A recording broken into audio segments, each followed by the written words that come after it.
রাধে রাধে আমার প্রিয় বন্ধুরা, তোমরা সবাই কেমন আছো? আশা করছি ভালো আছো। আর আমিও খুব ভালো আছি। চলে আসলাম আরো একটি নতুন ভিডিও নিয়ে। আমরা সবাই মিলে যাচ্ছি আমার অনেক অনেক পছন্দের একটা জায়গায়। আর অনেক বছর পরে, দীর্ঘ 8 বছর পরে সেই জায়গাতে যাচ্ছি। কোথায় যাচ্ছি সেটা হয়তো তোমরা দেখলে বুঝতে পারবা, যারা আমাদের বাড়ির আশেপাশে আসছো। আমরা যাচ্ছিলাম অষ্টমী শ্রেণীর মেলায়। অষ্টমী শ্রেণীর মেলা হওয়া অনেক কয়েকদিন হয়ে গেল। এই যে দেখো, যাওয়ার সময় হচ্ছে আমরা এবার সিধা সাইড দিয়ে গেছি। প্রত্যেক বছর আমরা উল্টা সাইড দিয়ে আসি, পেছন দিক দিয়ে নদী পার হতে হয়। এবার সেটা আজকে যে এতটা আনন্দ লাগছিল, দীর্ঘ 8 বছর পরে সেই মেলাতে যাচ্ছি। যে মেলাটা ছিল আমার সব থেকে পছন্দের মেলা। ছোটবেলায় খুব যেতাম সবাই মিলে, পাড়ার সবাই মিলে ভ্যান ভাড়া করে মেলাতে যেতাম। এই মেলাতে স্নান করা হয়। তো স্নান করে এরকম সবাই গীতা পাঠ করে, কীর্তন করে। আরও জায়গায় জায়গায় দেখবা অনেক আর কি বৈষ্ণবগুলা বসে থাকে। তারপর সন্ন্যাসী অনেক কিছু থাকে, যারা চাল ডাল নেয়। যে এখন আমরা হচ্ছে পার হয়ে গেছি নদীটার সাইড, মানে ওখানটা এত ভিড় ছিল যে আমি ভিডিও করতে পারিনি। এখন আমরা ফরেস্টের মধ্যে ঢুকে গেছি। গোটা ফরেস্ট জুড়ে হচ্ছে তোমার লোক থাকে, সবাই চিরা দই খায়, স্নান করে। তো এখন হচ্ছে আমরা স্নান করতে যাবো। মেন যাওয়ার উদ্দেশ্যই হচ্ছে স্নান করা, কেন আমাদের কোনো প্ল্যান ছিল না মেলায় যাওয়ার। হুট করে সকালবেলা প্ল্যান হয়েছে। তো দেখো, এই যে এখানটায় হচ্ছে আমরা স্নান করবো। ওই সাইডে আরো অনেক লোক স্নান করছে, কিন্তু ওইদিকে বেশি ভিড় দেখে আমরা ওইদিকে যাই না। এইখানেই স্নান করবো। এই যে আমাদের সাথে এসেছিল যে ভাই আর কাকা, ওরা স্নান করছে, ওরা উঠে আসলে তারপর আমরা যাবো। স্নান করার সময় তো সেরকম করে ভিডিও করা হয় নাই। আগে না এই মেলাতে নদীর ধারে ধারে অনেক ঠাকুর মশাই বসে থাকতো, কিন্তু এইবার যাই আমি আর দেখতে পেলাম না। তো এখন আমার স্নানও হয়ে গেছে। আমরা দেখো এখানটা এইভাবে করে রেডি হয়ে নিচ্ছি। আসলে আমরা যাবো হচ্ছে মন্দিরে পুজো দিতে, পুজো দিয়ে এসে তারপরে ভালো মতো বসবো। সেই কারণে আমরা ওখানে দাঁড়ায় দাঁড়ায় মাথাটা আশ্রিয়ে নিলাম। আর এই যে দেখো, এখানটা হচ্ছে মন্দিরটাও পুরো চেঞ্জ করে দিয়েছে। আমরা যখন অনেক আগে আসতাম তখন মন্দিরটা একটু আলাদা রকম ছিল, এখন অনেকটা ভালো করেছে। তারপরে আমি মন্দিরে পুজো দিয়ে দিচ্ছি। এখানটায় যে চাল ডাল এইভাবে করে লোকগুলো সারি সারিভাবে বসে থাকে, আর এদেরকে চাল ডাল দিতে হয়।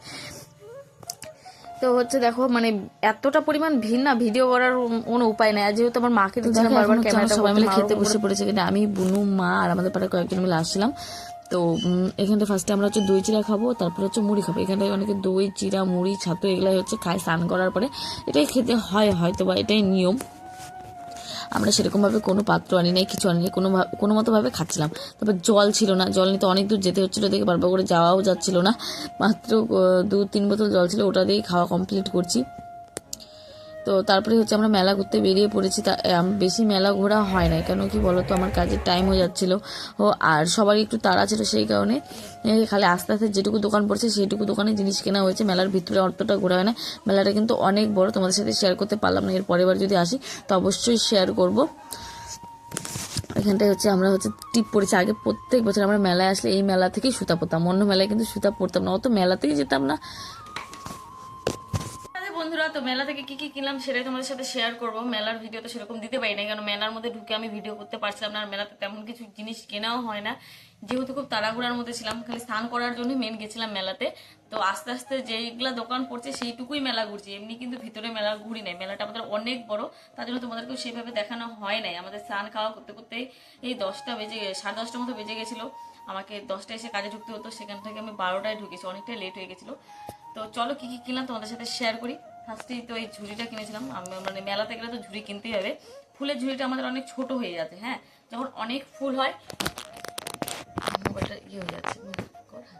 তো যখন অনেক ফুল হয় না, তখন আর ছোট সাজিটাতে আটে না, সেই জন্য এই ঝুড়িটা কিনেছি ফুল তোলার জন্য।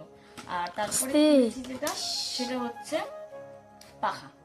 আমরা যদি সানের মেলায় যাই, অষ্টমী সানের মেলায় পাখা কিনবই, এটা হচ্ছে কমন, মানে জিনিসের মধ্যে এটা একটা। বললামই যে মেলাতে গেলে মাটির কিছু না কিছু কিনবই, মাটির জিনিস, এটা হচ্ছে কমন। তো কিনেছি আমি হচ্ছে মহাপ্রভুটা, এটা একটা নিয়েছি, এটা আমি নিয়েছি। তারপরে নিয়েছি হচ্ছে সেই যে স্বামী বিবেকানন্দ, এটাও আমি নিয়েছি। আর হচ্ছে নিয়েছি মা শারদা আর রামকৃষ্ণদেব, এটা হচ্ছে বুনুর জন্য কিনে দিয়েছি, বুনুকে দিয়েছি এই দুটো কিনে।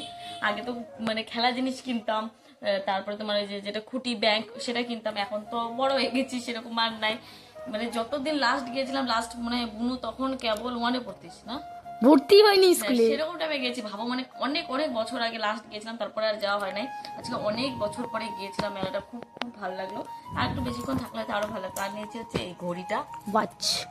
দেখো, আমার কাছে মনে হয় কি যে এরকম না, মেলার যে ঘড়িগুলো আছে সেরকম কম দাম দিয়ে অনেকগুলো ঘড়ি কেনা ভালো। একটাই ঘড়ি যে অনেক দাম দিয়ে কিনে রাখলাম, সেটা আমার কাছে ঠিক একটা পছন্দ লাগে না। তো আমার এই জিনিসগুলো তোমাদের কেমন লাগলো অবশ্যই অবশ্যই কমেন্ট করে জানিও। কে কে অষ্টমী চানের মেলায় এসেছিলে সেটাও বলো, কার কার বাড়ির কাছে অষ্টমীর মেলা মানে এত লোক হয়। আমি তো বললামই সেভাবে ভিডিও করতে পারি না। আর আমাদের যাওয়ার কোনো প্ল্যানই ছিল না, হুট করে আমাদের সকালবেলা প্ল্যান হয়েছে, তাড়াহুড়া করে একদম গিয়েছি। তো আজকে আমার ভিডিওটি কেমন লাগলো অবশ্যই অবশ্যই কমেন্ট করে জানিও। ভিডিওটি ভালো লাগলে সেটাও বলো, আর যদি পছন্দ না হয় বা তোমরা কিরকম ভিডিও দেখতে চাও ওটাও কমেন্ট করে বলো। আর যাওয়ার আগে রাধে রাধে বলতে কিন্তু ভুলো না।